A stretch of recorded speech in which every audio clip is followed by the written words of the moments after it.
When I lived in the community, in the Hasidic community, I had barely any access to news.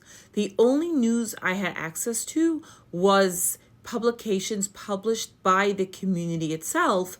And now that I left already, I understand that they were mostly propaganda and really enforcing the views of the community. There was no outs. I had no access. We had no radio. We had no television. I had no secular newspapers. There was a phone number that I could call every now and then and get updates on the major highlights and the weather and maybe the traffic.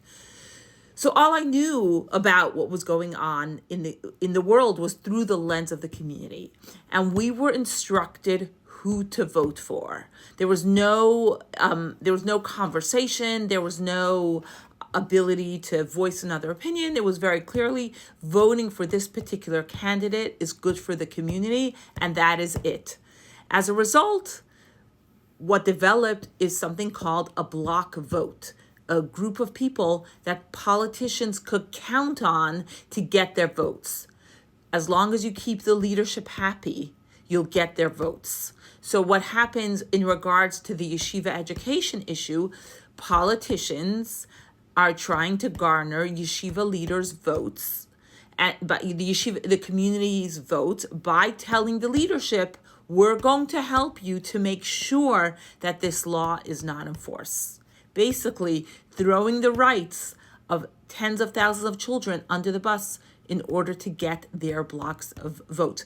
And the leadership has convinced the community how terrible it would be if education was implemented.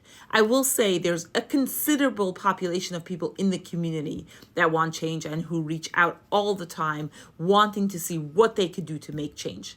However, this issue is a substantial issue, and that's why it's so important. All of you out there who live in New York State, please talk to your legislators. Please talk to your senators. Please talk to your politicians and let them know that you do not agree with this and you believe that every child in the state should receive an education. The more you speak up and the more they hear from you, the more they won't be able to do this anymore, and they're going to have to tell the leadership this has to be done. This is the law. The children deserve this. So I'm counting on you guys to help out here.